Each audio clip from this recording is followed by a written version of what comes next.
크고 놀라운 은혜가 여러분과 함께 하시기를 간절히 기원합니다. 원래 우리 선창교회가 가지고 나아가는 표어가 선창이여 복음으로 세워가라 하는 것입니다. 오늘 시작으로 몇 주 동안 이 복음으로 세워가는 것이 과연 무엇인가 하는 것을 다시 한번 생각하고 우리가 이제 2분기를 맞이하는 이 시간에 다시 한번 도전하는 복음을 향한 도전이 우리에게 있기를 간절히 소망합니다. 복음으로 사람을 세우고 복음으로 교회를 세워가기 위해서는 우리가 어디서 시작해야 하는지를 분명히 알아야 합니다. 다시 말하면 우리의 신앙을 잘 측량해서 우리가 어느 방향으로 또 얼만큼 왔는지 또 어떻게 가야 하는지를 잘 볼 때에 우리가 든든하게 우리의 신앙이 세워짐을 볼 수 있게 되는 것이죠. 약 3년 전 뉴스입니다. 제주에서 농부들이 당근을 가을마다 거두어 판매를 하는데 그냥 당근 몇 개를 놓고 이렇게 파는 것이 아니라 밭대기라고 그러잖아요, 그죠? 밭 전체를 아예 중간 도매상에게 미리 파는 것이죠. 그래서 그 밭 전체에서 나온 수확을 몽땅 다 가져가고 돈 계산을 하는데, 이때 이 당근 수확물의 값을 계산할 때에 어떻게 하는가 하니까 이 면적을 가지고 계산을 한다고 합니다. 그러니까 이게 몇 평짜리니까 몇 평이니까 한 평당 얼마를 쳐서 몇 평값을 준다, 그렇게 계산을 한다는 것이죠. 그런데 이 평수를 잴 때 사람들이 자를 가지고 정확하게 가로 세로를 재 가지고 이건 정확하게 몇 평이다, 그렇게 하면 아무 문제가 생기지 않는데, 평수를 잴 때 요즘에는 기술이 발달하다 보니까 이 GPS를 가지고 평수를 잰다고 합니다. 우리 GPS는 요즘에 모든 사람이 거의 다 가지고 있지요. 휴대폰에도 있고 또 GPS 기계도 따로 달려 있고 자동차에도 GPS 기계가 있고, 그렇기 때문에 이 GPS를 통해서 면적을 재 가지고 그 값을 치른다고 합니다. 그런데 문제는 이 GPS가 정확하게 아주 정밀하게 정확한 평수를 계산해 주면 좋은데, 우리가 일반적으로 사용하는 GPS는 정밀 GPS가 아니잖아요. 그냥 일반적으로 사용하는 것이기 때문에 때로는 이게 그 간격이 생겨요. 정확하게 제가 여기 지금 서 있으면, 제가 휴대폰을 가지고 있으면 제 위치를 정확하게 선창교회 강단 위 몇 미터 앞에 딱 서 있다, 이게 나오면 좋은데 그러지 않는단 말이죠. 제가 여기 서 있지만 제가 마치 선창교회 입구에 서 있는 것처럼 지도에 표시되기도 하고, 이렇게 조금씩 5m에서 10m 사이의 차이를 보인다고 하는 것이죠. 그래서 한 2,000평을 예를 들어서 밭대기를 팔았다 하면 그것이 정확하게 2,000평을 계산해 주면 좋은데, 이 업자들이 와서 평수를 다시 잰다는 거예요. 그러니까 이 평수를 잴 때마다 평수가 달라지는 거예요. 면적이 달라지는 거예요. 그러니까 계산할 때마다 가격이 달라지는 거죠. 기자가 실제로 자기가 가지고 있는 GPS를 가지고 면적을 재봤답니다. 3번을 쟀는데 3번 다 다른 값이 나오더래요. 가장 많이 나온 값과 가장 적게 나온 값의 차이가 자그마치 200평이 차이가 나더랍니다. 그러니까 한 평당 7,000원의 당근을 그 당시에 팔았다고 하는데 200평 차이 나니까 얼마나 많은 손해를 농부가 받겠느냐 하는 것이죠. 아마 가장 작은 것을 매기지 않았겠습니까? 그러니까 2,000평을 팔아도 그 나온 수익 가운데 상당히 많은 부분을 잃어버리게 된다고 하는 것이죠. 그런데 이런 오차를 줄이려고 한다면 정밀 항법, 위성 항법 정보 시스템을 이용하면 아주 정확하게 그 거리를 잴 수 있고 면적을 잴 수 있어서 그 정확한 가격을 매길 수 있다고 합니다. 그런데 일반 사람들이 그 정밀 기계를 소유할 수가 없잖아요. 그러니까 일반 기계를 사용하다 보니까 잘못된 결과를 가질 때가 참 많이 있다고 하는 것입니다. 저는 이 기사를 읽으면서 우리의 영적인 삶을 살아갈 때에도 우리가 정말 GPS와 같이 신앙 항법 장치가 필요하지 않은가 하는 생각을 해보았습니다. 우리를 안내하는 안내자가 있어야 되고, 우리를 안내하는 그 길이 보여져야 우리가 바른 신앙의 걸음들을 계속해서 옮겨갈 수 있겠다 하는 것이에요. 그런데 이렇게 GPS가, 신앙의 GPS가 있어야 하는데 그 신앙의 GPS가 그저 일반적인 그저 값싼 GPS라면 그게는 많은 문제가 일어나겠다 하는 생각을 해봤습니다. 우리에게도 정밀한 위성 항법 장치가 있어가지고 우리의 길이 정말로 정확하게 바로 여기다, 이 길이다 라고 안내해주면 우리 신앙이 잘 자라고 정확하게 흔들리지 않는 삶을 살아갈 수 있을 터인데, 우리가 사용하고 있는 이 항법장치는, 신앙의 항법장치는 참 값싼 것들을 참 많이 사용한다는 거예요. 우리가 쉽게 가지는 것들을 통해서 그것이 기준이라고 말할 때가 많이 있다고 하는 것이죠. 그렇다면 우리가 가지고 있는 값싼 항법장치는 어떤 것들이 있겠습니까? 만약 사람들이 그냥 습관적으로 가진 신앙의 모습이 있다고 한다면 그것이 어쩌면 값싼 위성 항법장치와 같은 역할을 할 수 있겠지요. 뭐 예를 들어서 여기저기서 주워들은 말로만 가지고 내 신앙의 정보가 쌓여졌다면, 그것이 기준이 되어버린다면 우리의 항법장치는 때로는 잘못된 길로 안내할 수도 있고 때로는 오해하는 길로 안내할 수도 있다고 하는 것입니다. 또 말씀을 읽을 때에도 여러분 말씀을 어떻게 읽으십니까? 차근차근 요즘에는 많이 읽는 훈련을 합니다마는, 예전에는 성경 말씀을 읽을 때도, 설교를 들을 때에도 여러분의 귀에 쏙쏙 들어오는 말씀은 어떤 말씀이에요? 모든 말씀이 다 귀에 쏙쏙 들어오고 내 마음에 자리 잡힙니까? 그러지 않죠. 내가 원하는 말씀이 들려지면 그 말씀은 귀에 쏙 들어와요. 내가 바라는 어떤 문제의 해답이 딱 들려진다 싶으면 그 말씀은 내 귀에 쏙 들어와 내 마음에 자리 잡아요. 그런 식으로 내가 기준이 되어서 내가 원하는 말씀, 내가 듣기 좋은 말씀, 내가 내 삶에 유익이 되는 말씀이라고 생각되는 것들, 그런 것들이 먼저 우리의 삶에 자리 잡히게 돼요. 그러다 보니까 그것이 기준이 되어가지고 정말 진짜 중요한 삶의 지침이 되는 말씀은 너무 어려워, 너무 힘들어, 그걸 내가 어떻게 감당할 수 있어 하고 제쳐놓는 말씀들이 참 많이 있다는 거예요.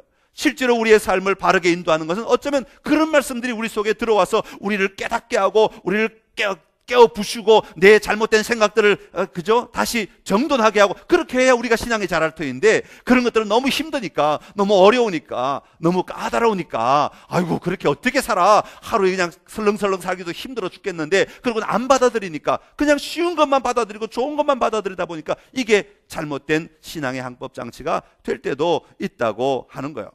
또 교회 처음 나오면 옆에서 나를 안내해 준 사람들의 말이 참 중요하잖아요. 그 사람이 어떻게 신앙을 안내하느냐에 따라 우리의 신앙이 세워지게 되는데, 그 사람들이 자기가 알고 있는 것만 전달한다면, 정말 객관적인 하나님의 길로 안내하지 못하고 자기가 가진 자기의 정보만 전달한다면 그것이 어쩌면 잘못된 신앙 항법장치와도 같은 것들이 될 수 있다고 하는 것입니다.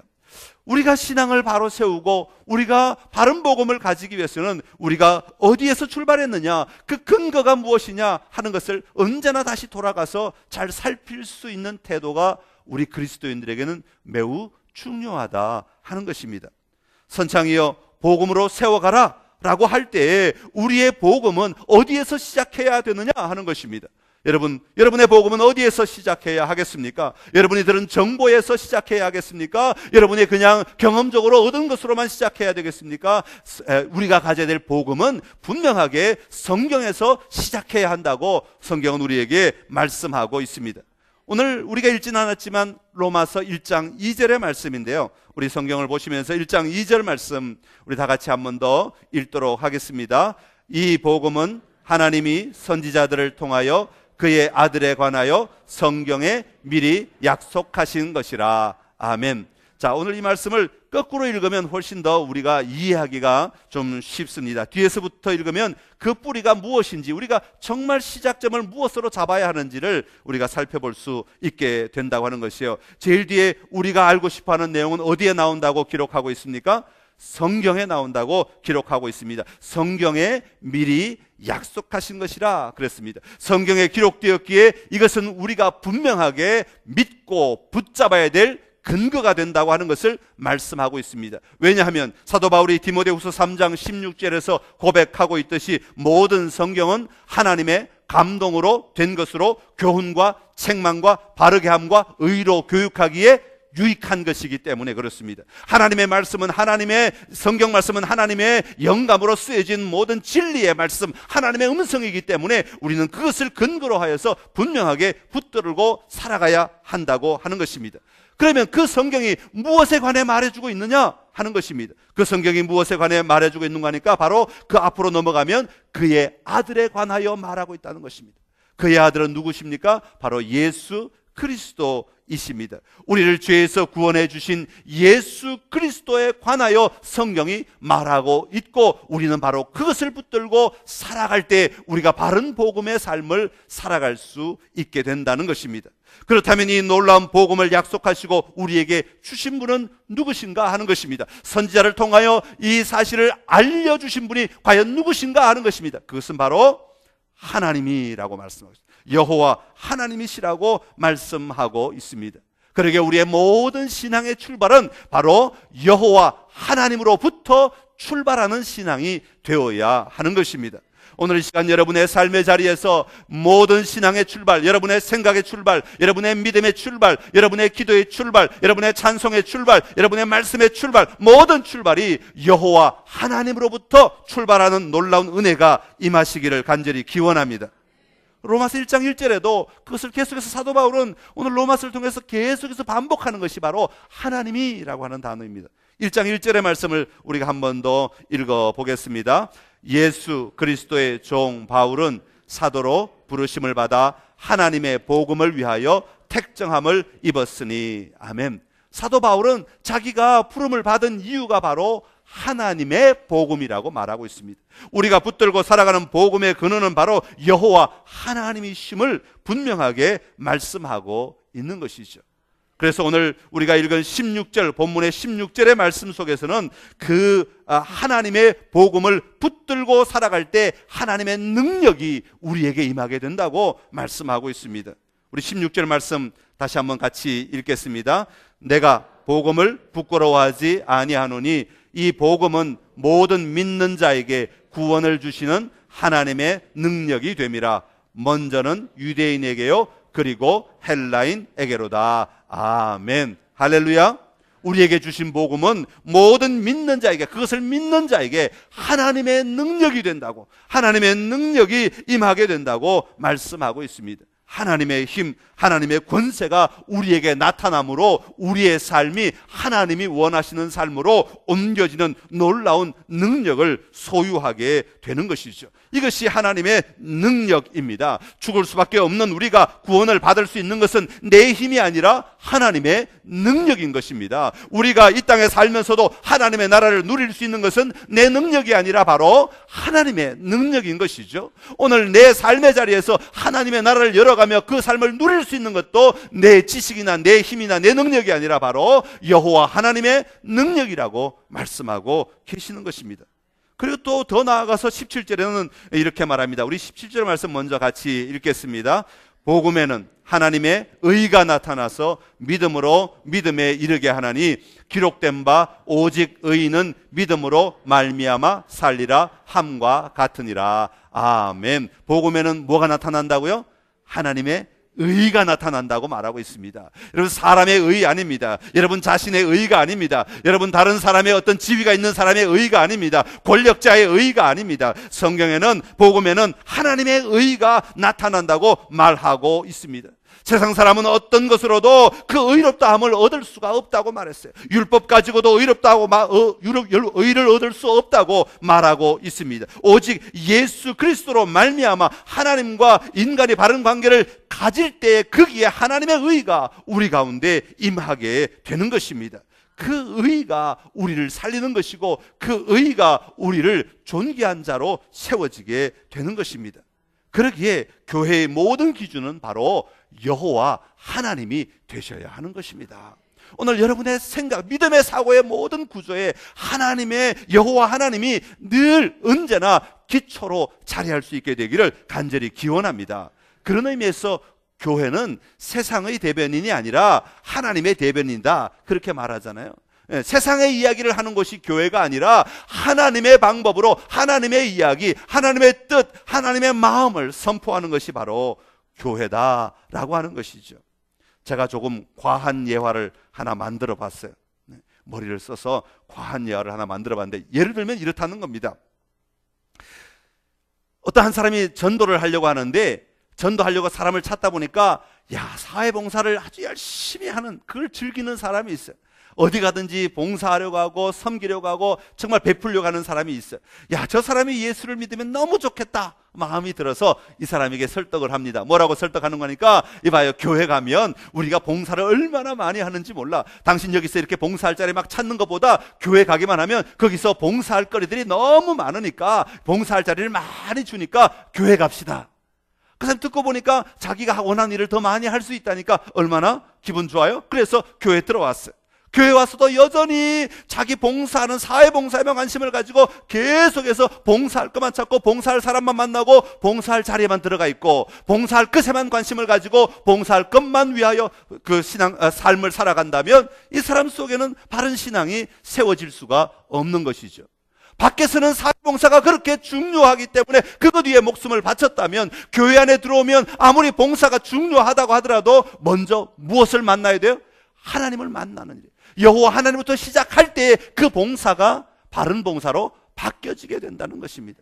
여러분, 우리의 삶에 이런 일들이 얼마나 많이 있는지 모릅니다. 어떤 관계로 교회에 발을 내디뎠던지 간에, 어떤 관계에서 어떤 상황 속에서 교회에 발을 내디뎠던지 간에 교회 안에 들어오면 그 교회 안의 삶은 무엇으로 시작해야 하는가 하면 여호와 하나님을 바라보는 것에서부터 시작해야 한다고 하는 것입니다. 그럴 때 그 믿음이 바른 믿음이 되어지는 것이죠. 그래서 그렇게 하나님을 바라보는 사람들이 점점 신앙이 자라면 이렇게 고백하는 자가 되어야 합니다. 시편 16편 5절의 말씀인데요, 우리 한번 같이 읽겠습니다. 여호와는 나의 산업과 나의 잔의 소득이시니 나의 분깃을 지키시나이다. 아멘. 하나님이 이제 내 삶에 나를 지키시는 자이고 나를 돕는 자이십니다 하는 것을 인정하기 시작하는 것이죠. 근데 여기서 멈추면 안 되죠. 이런 분들이 좀 더 신앙이 자라면 이런 고백을 하게 되겠지요. 시편 42편 1절의 고백입니다. 우리 같이 하겠습니다. 하나님이여, 사슴이 시냇물을 찾기에 갈급함같이 내 영혼이 주를 찾기에 갈급하나이다. 아멘. 하나님을 더 깊이 만나고 싶어서 하나님을 사모함이 더 깊어지고 하나님을 사모함이 더 간절해지는 삶으로 바뀌어지는 것, 자라가는 것, 이것이 신앙의 성숙이라고 말할 수 있습니다. 그런데 사모하는 것으로만 끝나면 되느냐? 아니죠. 우리의 신앙은 더 자라야 합니다. 마치 그 아름다운 고백이, 사도 바울의 고백이 우리에게 있어야 하는 것처럼 우리의 고백이 달라져야 하는 것이죠. 고린도후서 5장 8절의 고백인데요, 우리 한번 같이 고백해 보겠습니다. 우리가 담대하여 원하는 바는 차라리 몸을 떠나 주와 함께 있는 그것이라. 아멘. 예, 우리의 신앙의 고백이 하나님으로부터 시작하여 점점 더 자라 풍성해지고 마침내 하나님 안에 온전히 사로잡히는 삶을 살아가겠다고 하는 그 고백의 자리까지 나아가는 것, 이것이 바로 우리가 해야 할 참된 고백의 신앙의 성숙의 우리의 성장의 모습이라고 성경은 말하고 있는 것입니다. 사랑하는 성도 여러분, 여러분의 삶 속에서 이런 고백들로 가득 차시기를 간절히 기원합니다. 언제나 나만 바라보고 앉아있는 신앙에서 우리 하나님을 바라보는 신앙으로 자라나고 성숙하고 거기에 기초가 되어서 우리의 믿음이 확장되는 은혜를 누리는 자가 되어야 하는 것이죠. 자, 그런데 그 하나님을 만나는 것이 참 얼마나 우리가 잘못 생각하고 있는 경우들이 많냐 하면, 많은 사람들이 하나님을 밖에서 자꾸 찾으려고 하는 사람들이 있습니다. 밖에서 열심히 찾지만 찾을 수가 없어요. 그러다 보니까 자꾸 하나님 아닌 것들을 우리가 손에 먼저 잡으려고 할 때가 참 많이 있습니다. 하나님은 우리 안에 은혜로 찾아와 주시는 분이십니다. 우리와 함께 하시고 우리 속에서 일하고 계시고 우리 안에 역사하시는 하나님이십니다. 그러기에 하나님을 찾으려면 밖에서 다른 세상 속에서 어떤 것을 찾는 것이 아니라 이미 내 안에 임하고 계시는 그 하나님을 바라보는 눈이 열려져야 하는 것이죠. 그런데 문제는 많은 사람들이 내 안에 찾아오신 그 하나님을 만나지 못한다는 것이에요. 왜 못 만나냐 하면, 무식해서 못 만나는 것이 아니라 너무 똑똑해서 못 만난다는 거예요. 이해가 되세요? 내가 가장 옳고 내 생각이 정확하고 내 판단이 정확하고 내 결정이 정확하고 내가 보는 시각이 정확하기 때문에 하나님이 내 안에 계시지 않는다, 하나님이 일할 틈을 주지 않고 하나님이 내 안에서 말씀하실 기회를 주지 않고 그것을 들을 귀를 열지 않기 때문에 우리가 하나님을 못 만난다고 하는 것입니다. 오늘 본문 19절에 보면 이렇게 말하고 있습니다. 이는 하나님을 알만한 것이 그들 속에 보임이라. 하나님께서 이를 그들에게 보이셨느니라. 그렇게 말씀하십니다. 이처럼 우리 안에 이미 말씀하시고 계시고, 이미 우리 안에 드러내고 계시고, 우리 안에 이미 다 보여주고 계시는 그 하나님을 우리가 제대로 알지 않으려고 하고 만나지 않으려고 한다는 것이에요. 21절의 말씀이 바로 그런 것입니다. 하나님을 알되 하나님을 영화롭게도 아니하며 감사하지도 아니하고 오히려 그 생각이 허망하여지며 미련한 마음이 어두워졌다. 사도 바울은 그렇게 말씀하고 있습니다. 그래서 그 결과로 하나님의 영광을 썩어질 사람과 새와 짐승과 기어다니는 동물 모양의 우상으로 바꾸게 되었다고 고백하고 있습니다. 이것이 우리의 삶에 많이 드러나는 일들 가운데 하나라고 하는 것입니다. 철인이라고 하는 책을 쓴 다니엘 김 선교사의 이야기를 하나 소개해 드리겠습니다. 한 번은 필리핀에서 청소년들 약 140명이 모여서 영성수련회를 가지게 되었다고 합니다. 필리핀의 젊은 학생들, 중고등학생들 약 100명과 한국에서 유학 온 아이들 약 40명이 함께 모여서 이 140명이 영성수련회를 가지게 되었습니다. 집회가 시작되었습니다. 얼마나 뜨거운지 필리핀 아이 100명은 집회가 시작되자마자 눈물을 흘리며 찬송하고 회개하고 말씀을 받아들이고 막 뜨거워지고 그들의 삶의 자리에 고백이 막 있기 시작하면서 얼마나 뜨겁게 예배를 드리는지 모릅니다. 그런데 한국 아이들 40명은 벽에 쭈루룩 붙어서 가지고는 그냥 구경만 하고 있지 아무도 그 은혜의 자리에 마음을 열고 참여하지를 못하더라고 하는 것입니다. 이 선교사님이 너무나 안타깝죠. 하루가 지나갔습니다. 속이 타옵니다. 이틀이 지나갔습니다. 막 안절부절하지 못합니다. 왜요? 저 아이들이 다 은혜를 받아야, 이 집회를 통해서 은혜를 받아야 저 아이들이 승리하는 삶을 살아갈 수 있을 터인데 저 아이들이 아직도 그 하나님의 은혜를 누리지 못하고 발견하지 못하고 저렇게 서 있기만 하니까 멀뚱멀뚱 다른 사람을 쳐다만 보고 있으니까 얼마나 안타깝겠어요. 그렇게 안타까운 시간이 흘러서 3박 4일에 예정된 시간이 다 지나게 되었습니다. 이제 점심을 먹고 차를 타고 집으로 돌아가기만 하는 그런 마지막 시간이 남았습니다. 모두들 버스 기사는 이미 차를 시동을 걸어놓고 기다리고 있고 학생들은 이제 밥 먹으러 식당으로 다 들어갑니다.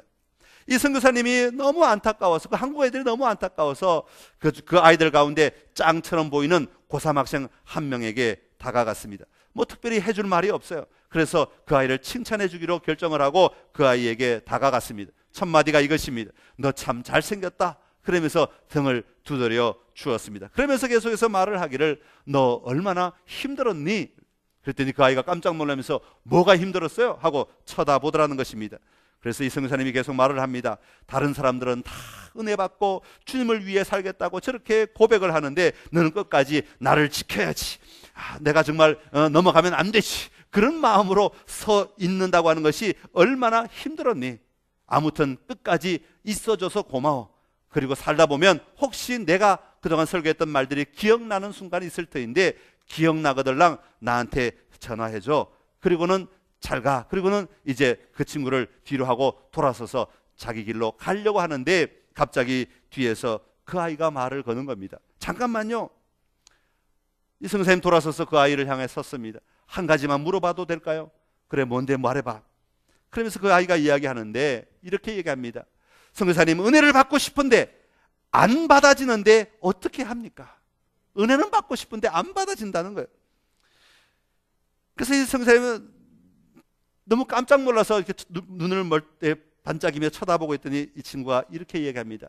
나도 예수님을 만나고 싶은데 안 만나지는데 어떡하냐고요 하면서 안타까운 소리를 내는 것입니다. 그래서 그 아이를 붙들고 이 선교사님이 이야기하기 시작합니다.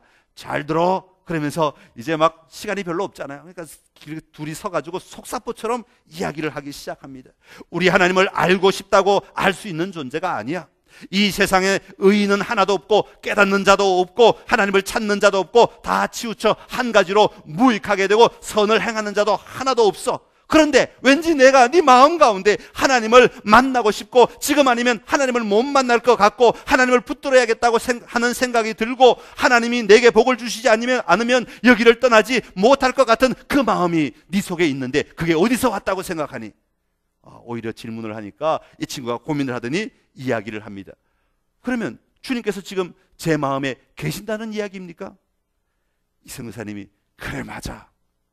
그 순간 이 아이의 눈에서 눈물이 흐르기 시작합니다. 주님은 밖에서 뭔가를 나한테 집어넣어서 나를 변화시켜야 되는 줄 알았는데 내 안에 이미 주님이 역사하고 계시는데 그 주님을 내가 찾지 않고 보지 않고 만나지 않았다고 하는 것을 깨달을 때, 자기 안에 주님이 이미 계신다고 하는 그 얘기를 들을 때 얼마나 놀라운 눈물이 쏟아지는지요. 그래서 그 자리에서 주님을 영접하게 되었다는 것입니다.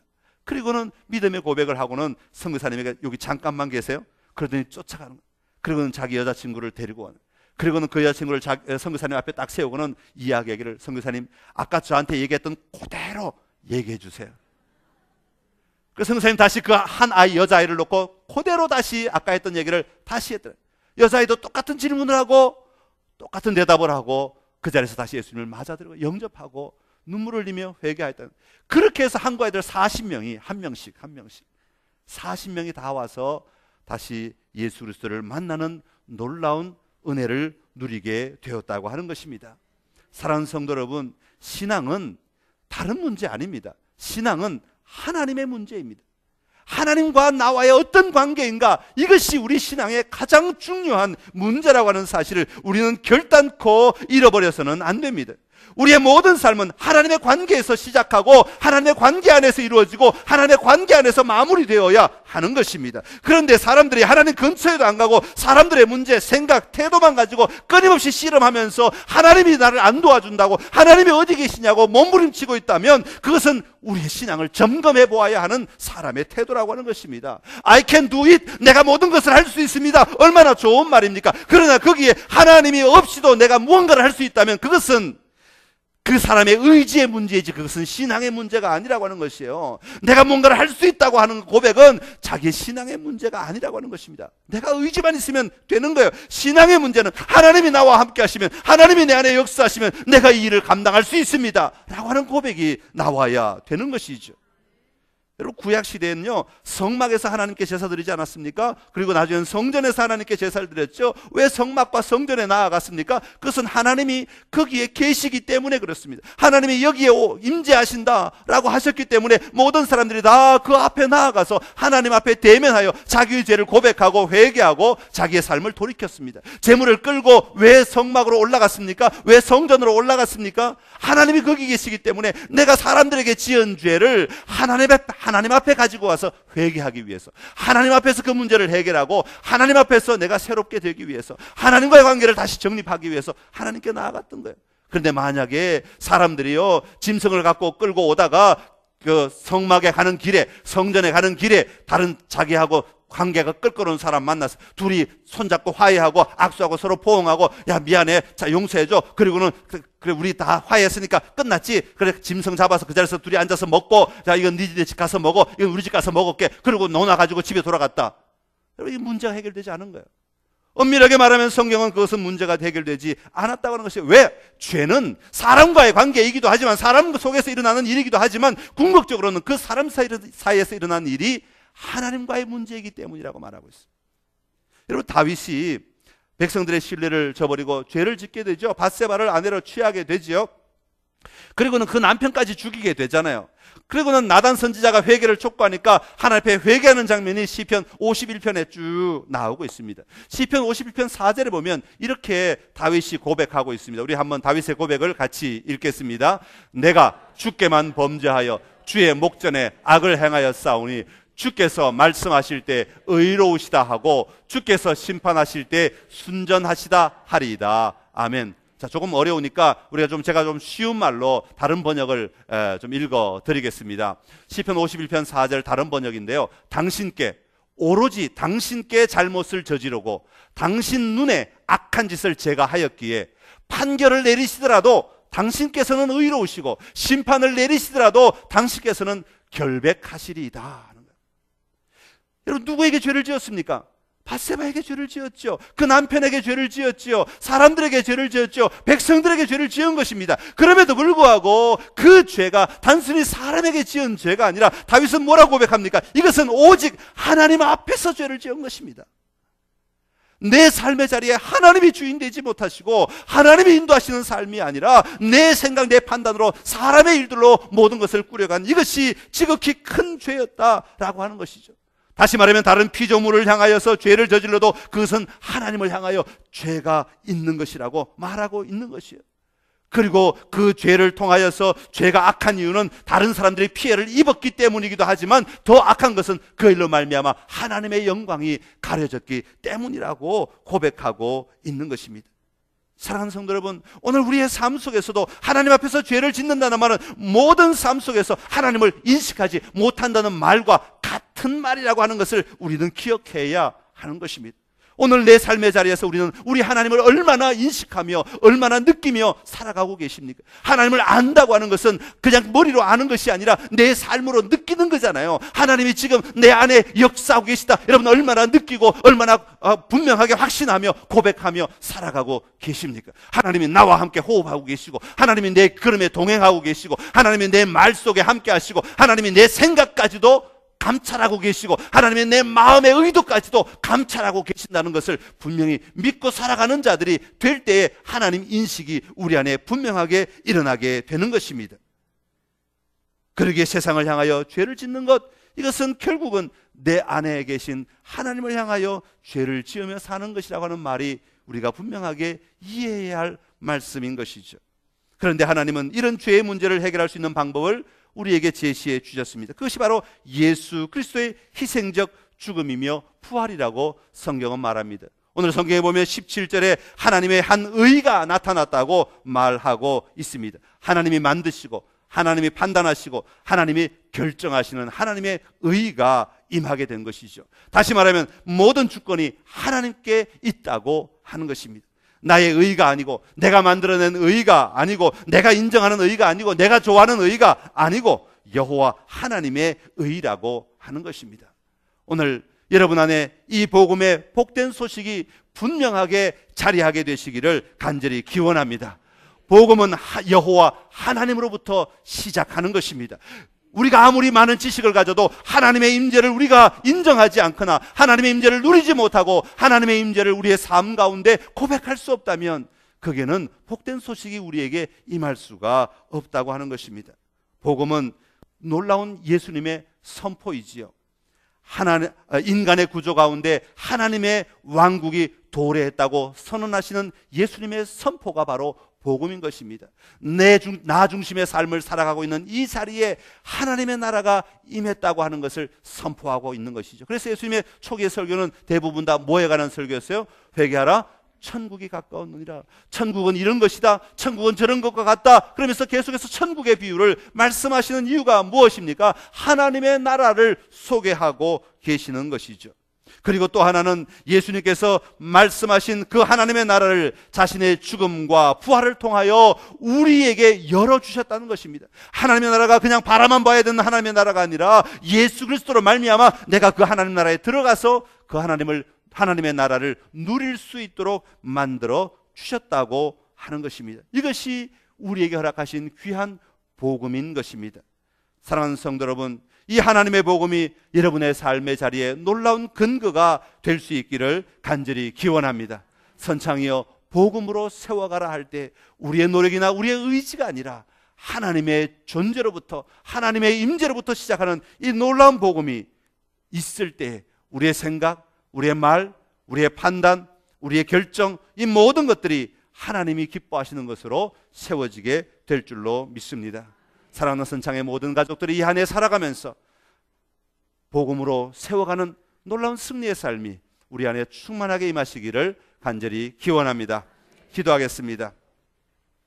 하나님 아버지의 은혜를 감사합니다. 우리에게 놀라운 복음의 소식을 허락하여 주시고 우리로 하여금 그 복음을 누리며 살아갈 수 있도록 은혜를 베풀어 주시니 감사합니다. 그러나 우리가 잘못 생각하면 우리의 오늘의 삶만 바라보고 우리의 외적인 것만 바라보고 살아갈 때가 있지는 않은지 돌아보게 하여 주시옵소서. 아버지, 우리의 삶의 자리에 모든 근거, 모든 시작은 바로 여호와 하나님이심을 분명히 고백하며 나아가는 믿음의 삶이 되게 하여 주시옵소서. 하나님의 계획, 하나님의 작정, 하나님의 일하심, 하나님의 시작을 분명히 알게 하여 주시옵시고 그 여호와 하나님 앞에 서게 하시고 그 여호와 하나님을 누리게 하시며 그 여호와 하나님을 고백하며 날마다 살아가는 귀한 성도의 삶이 되게 하여 주시옵소서. 그리하여 그 하나님으로 말미암아 세워져 가게 하시고 다른 사람을 세우게 하시고 교회가 세워지게 하여 주시옵소서. 예수님의 이름으로 기도드리옵나이다. 아멘.